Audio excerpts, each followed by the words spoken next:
We are all divine, unlimited,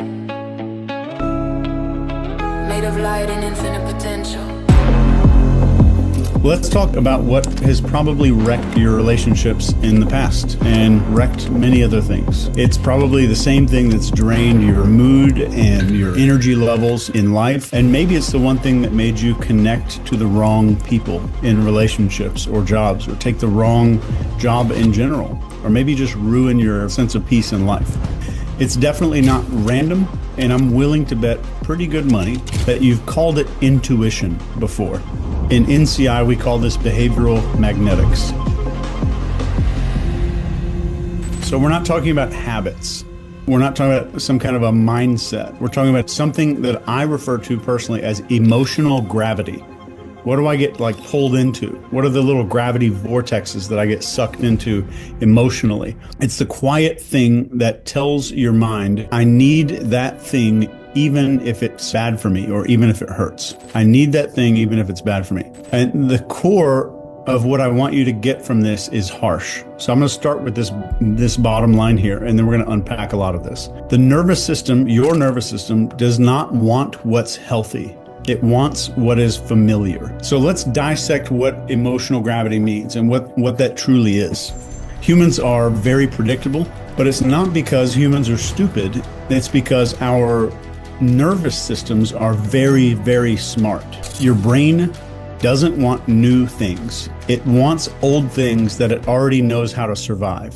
This is why somebody who grew up in absolute chaos is going to feel bored when there's peace. This is exactly why somebody who was ignored as a kid gets addicted to people who give them no attention or take their attention away on a very regular basis. It's why somebody you probably know in your life was constantly controlled as a kid, and then they start controlling everybody else. And what do they call it? Leadership when they grow up. They're not chasing what feels good, like you might think, because of needs, decisions, and values. They're chasing what feels like home. Even if home was hell, they're still chasing home. So write this one down. This is how the system works. If it feels familiar, it feels safe. If it feels safe, then it becomes attractive. If it's attractive, then it becomes repeated. Familiar, safe, attractive, repeated. That's it. So you're not choosing, you're recycling. People are not choosing, they're recycling. And not all of these emotional magnets or emotional gravity traps look the same. Some of them are super loud and screaming. Some of them are very quiet, whispering. So I want to take you through the 4 types that you're going to see out there in the wild, even in yourself.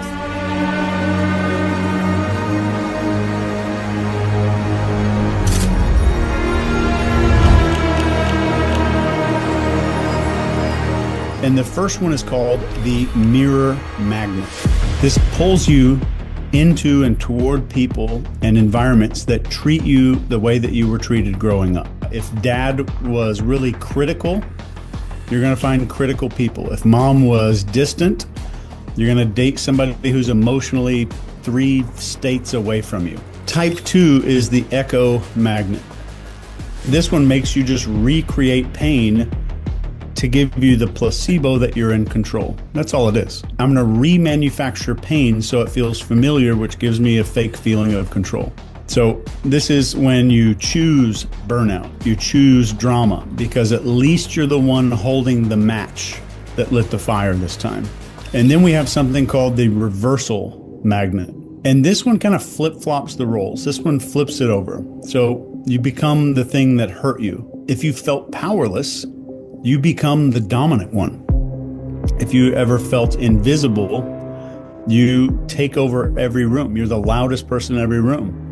This is not healing, but it feels like healing. It's the placebo of feeling better. It's armor with a smile on it, is what it is. It's not healing anything. And then we have type 4, the completion magnet. And this one's kind of sneaky because you keep finding people in your life who resemble the people who hurt you. Why would we do that? Because we hope to God, we pray, this time I'm finally going to get the love that I didn't get back then. I need to find that person so I can learn how to control that type. So this is every one of us probably here tonight has an internal voice or a friend with an internal voice that says, you know what, maybe they'll fix it. He's going to get better. He's really working on himself. Now he's going to start fixing all those things. Everybody's got a friend like that. It's a trap. It's a fantasy. It's Groundhog Day, but with trauma. That's all it really is. Let's dive into these a little bit. I want to give you a picture of some of these so you can see what they look like in the real world instead of some abstract description of them. So when it comes to the mirror magnet, let's say we have this guy, he's mid-40s, great career, really sharp, charismatic, but every relationship ends the same way. He's drawn to that tone of voice, that disapproving tone of voice, what I would call passive disapproval.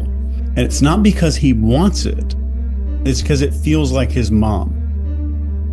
He didn't like it when he was a kid. That's not what I'm saying. He hated it when he was a kid, but it taught him how to love on a leash. And now his little compass is pointing to north and saying, that feels like home. Let's go to that because it feels familiar. It feels like home. In a reversal scenario, I personally met a woman. She used to be really quiet, gentle.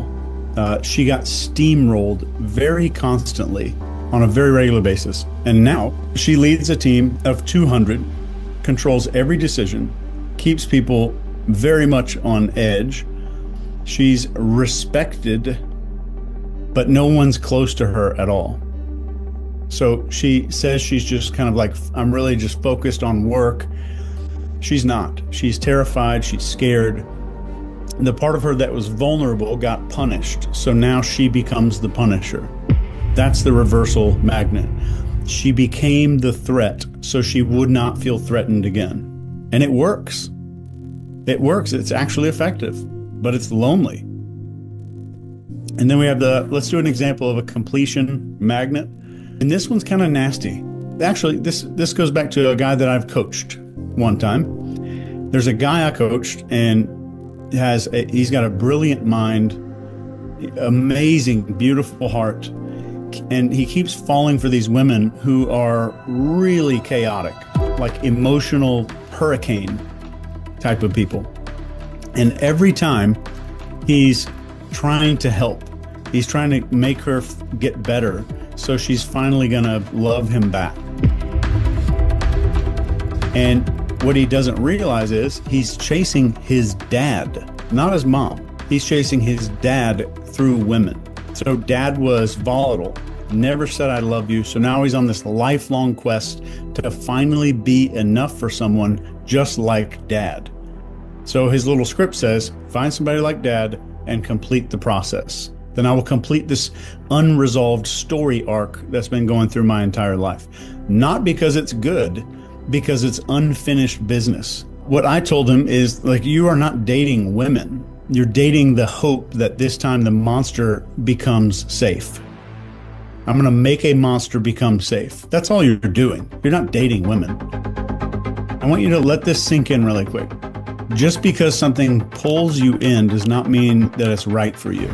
It just means that it matches your oldest pain. That's really what it is.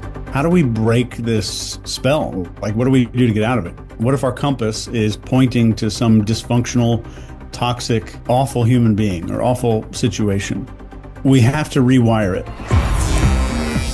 Step one of this is to spot the loop. And a pretty easy question here is just asking, what keeps happening that I say I don't want, but I keep allowing? And then we get to step two, and we want to name the magnet. It's a mirror, or is it echo? Is it reversal, or is it completion?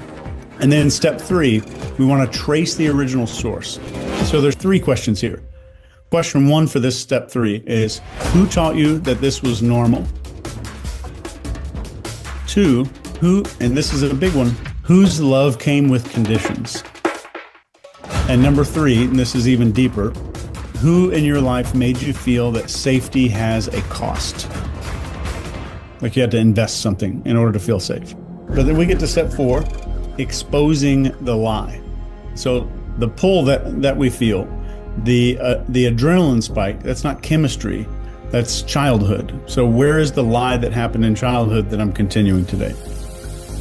And if you start going through some of these transitions and undoing and unraveling it, I want to tell you one thing. You have to go into this knowing that peace will be absolutely unfamiliar at first. So let me just tell you that the hardest part of doing any of this work is peace doesn't feel peaceful when your system is wired for chaos.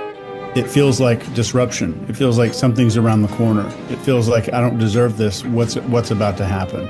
So peace is never peaceful if you have a system that's wired for chaos. It feels boring, maybe, like something's missing, like a letdown. But that's the absence of adrenaline that's going to trick you into coming back to that gravity trap, whatever you want to call it, the magnet. You're not bored, you're healing through this process. So if you go through this, it's not hard. Everything we're talking about, the back of your mind is going to be like, yeah, I could do this, but yeah, it's going to take like years. It'll take 6 months. It'll take me 19 days just to walk through all these 4 questions that Chase put out there. That's not true. It's easy. If you don't think it's easy, you're bullshitting yourself because you don't want to become a little bit uncomfortable for a little bit. So don't expect peace to feel like some hot tub. I want you to expect it to feel like withdrawal. You're detoxing from pain you thought was love. And what I can promise you is that you don't have to figure all of this stuff out right away. You just need to get honest on paper and where it's out in front of you where you can read it. Let the truth show up, even if it feels uncomfortable. And I would say that is where freedom starts.